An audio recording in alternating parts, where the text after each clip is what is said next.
Bismillahirrahmanirrahim. This is Muhammad Usman Munir. My dear 9 class students, I hope so you will be fine and fabulous by the grace of Allah Almighty. I am also excellent and superb over here by your prayers and by the grace of God Almighty. So, my dear students, as you know कि मैंने आजकल आपके tenses शुरू किए हुए हैं। पहली video जो मैंने आपको भेजी थी उसमें that was related to your present indefinite active और पैसिव बोथ। और आज जो मैं इस वक्त जो वीडियो आपके लिए बनाने जा रहा हूँ that is what relating your tenses and your tense is past indefinite. और पास्ट इंडेफिनेट हम डिस्कस करने जा रहे हैं पास्ट इंडेफिनेट पैसिव वॉइस के बारे में।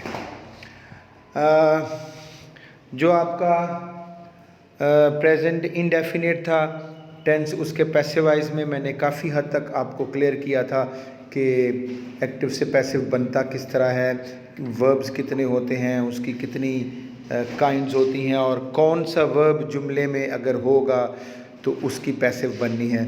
Let me repeat some primary and important things again. So I will tell you people in this video lecture the passive voice, its its procedure, and I will tell you some its rules as well or its structure as well. And so far as some important sentences are concerned, I will also provide you people some important sentences. Okay, so I hope so you will be with me. So take your pencils and ballpoints along with you. So let's start your active and passive. Okay, so my dear students, सबसे पहले तो आपको ये confirm करना है कि मैंने उस दिन भी आपको बताया था जिस तरह आपकी बॉडी है, ह्यूमन बॉडी, उसमें सबसे मेन रोल आपके हार्ट का होता है। You can't survive without heart. तो इसी तरह जो आपकी इंग्लिश की बॉडी है इसमें सबसे ज़्यादा रोल आपके वर्ब का होता है। Okay, verb is the heart of the English body. देखें, अगर आप किसी भी अच्छी डिक्शनरी में से देखें तो वहाँ पे ये वर्ब मिलते हैं आपको, ट्रांजिटिव, इंट्रांजिटिव। उस दिन भी मैंने समझाया था कि ट्रांजिटिव वर्ब क्या होता है, ऐसा फ़ेल जिसके बाद मफूल लगाना ज़रूरी हो वरना फ़िक्रा बेमानी होता है। ओके, तो मैंने आपको ये भी बताया था कि बच्चे अगर आपका सेंटेंस और उसमें ट्रांजिटिव वर्ब का इस्तेमाल नहीं हो रहा so you won't be able to make your sentence into passive, you won't be able to convert your sentence into passive, क्योंकि पैसिव बनाने के लिए आपको ऑब्जेक्ट की ज़रूरत होती है और ट्रांजिटिव वर्ब जो होता है ये ऑब्जेक्ट के बगैर मुकम्मल नहीं होता। नीचे आ जाए, इंट्रांजिटिव वर्ब क्या होता है। इंट्रांजिटिव वर्ब होता है ऐसा वर्ब जिसको ऑब्जेक्ट की ज़रूरत नहीं होती, जिस तरह मैंने उस दिन भी एग्जांपल ली थी, she laughs, okay, they are sleeping, yes. तो ये वो वर्ब हैं जिनको ऑब्जेक्ट की ज़रूरत नहीं होती। तो हमें ऐसे वर्ब चाहिए पैसिव वॉइस बनाने के लिए जिनको ऑब्जेक्ट की ज़रूरत हो, क्योंकि हमने ऑब्जेक्ट को सब्जेक्ट की जगह लाना होता है और सब्जेक्ट को ऑब्जेक्ट की जगह लाना होता है। ओके, सो ये बात ज़हन में रख लें। तो ट्रांजिटिव इंट्रांजिटिव का फ़र्क जान लिया, that needs an object to complete its sense and that doesn't need intransitive, that doesn't need its object to complete its sense. Okay, so हमने पैसिव बनाने के लिए हमें ट्रांजिटिव वर्ब की ज़रूरत होगी। ठीक है, यहाँ पर मैंने कुछ आपका स्ट्रक्चर लिख दिया है। Structure formula subject plus verb, helping verb plus object. As you know this is the normal structure और object plus verb plus helping verb plus subject, and this is the structure of passive voice. Okay, और नीचे मैंने ये आपको formulation भी लिख दी है। तो अगेन यहाँ पर थोड़ा सा मैंने और भी आपको, चूँकि we are discussing past indefinite tense, तो उसमें मैंने आपको ये बता दिया ऑब्जेक्ट आएगा, फिर आपका वाज़वर आएगा, फिर थर्ड फॉर्म आएगी। ओके, और नीचे मैंने आपके लिए एक जुमला हल्का सा बना भी दिया। मैंने बेटा पहले भी आपको बताया था जब आप एक्टिव से पैसिव की तरफ जाते हो तो you need 5 changes, basic changes. Subject object की जगह चला जाता है 1, ऑब्जेक्ट सब्जेक्ट की जगह चला आता है 2. Third form, we always use third form, no form other than third form, I swear, third form. और number 4 addition of by, b y bye.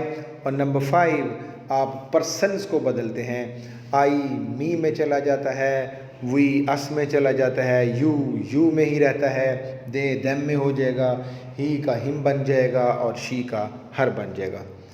तो एक बात मैंने आपको बताई थी बेटा, वो ये बताई थी कि जितने भी आपने एक्टिव से पैसिव बनाने हैं उनमें चेंज नंबर 6 जो है दैट वुड बी डिफरेंट.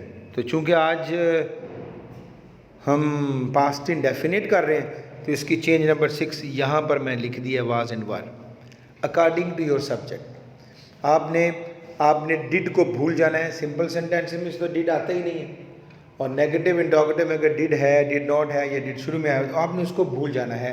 तो आपने क्या करना है, आपने हेल्पिंग वर्ब वाज और वर को शुरू में लाना है. ओके, और वाज और वर के बाद नॉट लगाना है, और सिंपल में भी वाज और वर ही लगाने हैं. ठीक हो गया बेटे? So change number 6 was and were. और मैंने पहले भी आपको बताया था कि हर टेंस की चेंज नंबर 6 जो है वो अलहदा होगी. पीछे आपने प्रेजेंट इंडेफिनिट किया था, उसकी चेंज नंबर 6 थी इज एम आर. और चूंकि आज हम पैसिव वाइज पास्ट इंडेफिनिट का कर रहे हैं तो इसकी चेंज नंबर 6 होगी was and were as a helping verb. Okay, here active and passive wise exercise. I am giving you some important sentences from those are often there in your board examination papers. तो अक्सर ये जुमले मैं वहाँ पे देखता हूँ. तो फार्मूला वही है बेटे, जुमले आपके सामने हैं. I have given active sentences and passive as well. कुछ बीच में मैं पढ़ देता हूँ. पहला ही देख लें, शी बॉट अ बुक. तो a book was bought by her. अब बुक आ गया तो बुक के हिसाब से मैंने क्या कहा था, your helping verb should be according to your object जो आप सब्जेक्ट की जगह ला रहे हैं. ओके, अब बुक वाज, अब बुक आ जाएगा, फिर वाज, फिर बॉट, थर्ड फॉर्म बाय का इजाफा और शी से बन गया हर. नीचे एक जुमला बेटा देख लें, आई पनिश्ड हिम. तो हिम जो है उसको आपने सब्जेक्ट की जगह ले आना है, तो ही बन गया उसका. तो ही वॉज पनिश्ड बाय का इजाफा और आई से बन गया मी.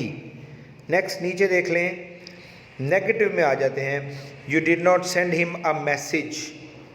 तो आ मैसेज को आपने शुरू में ले आना है, ऑब्जेक्ट को सब्जेक्ट की जगह ले आना है. A message was not sent to him by you.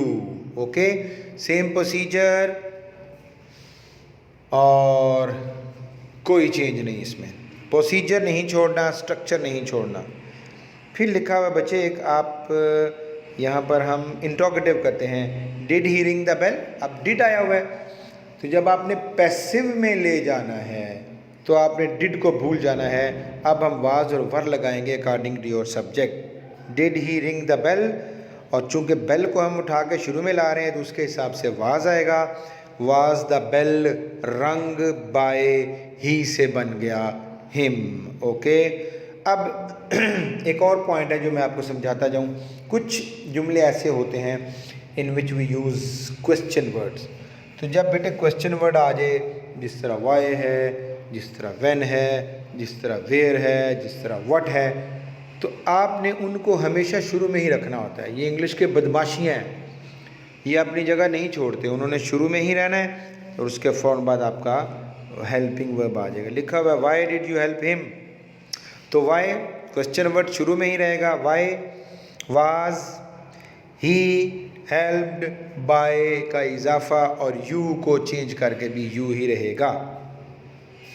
एक और देख लें, why did the teacher punish them.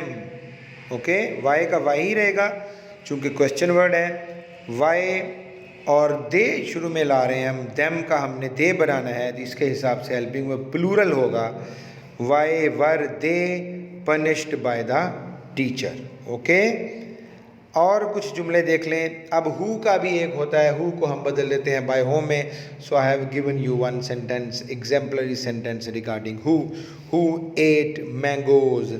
तो हु को कन्वर्ट कर दिया बाय होम में, बाय होम के आपके बाद आप मैंगोज़ चूँकि आएगा तो वर लगाएंगे, plural, by whom were mangoes eaten, by whom were mangoes eaten. आखिरी भी देख लें, why did you not return my camera, why was my camera not returned by you. मैंने क्या कहा था, डिड को भूल जाना है, आपने वाज वर लगाना है according to your subject. So that was all from your past indefinite passive. I told you people its procedure, its structure.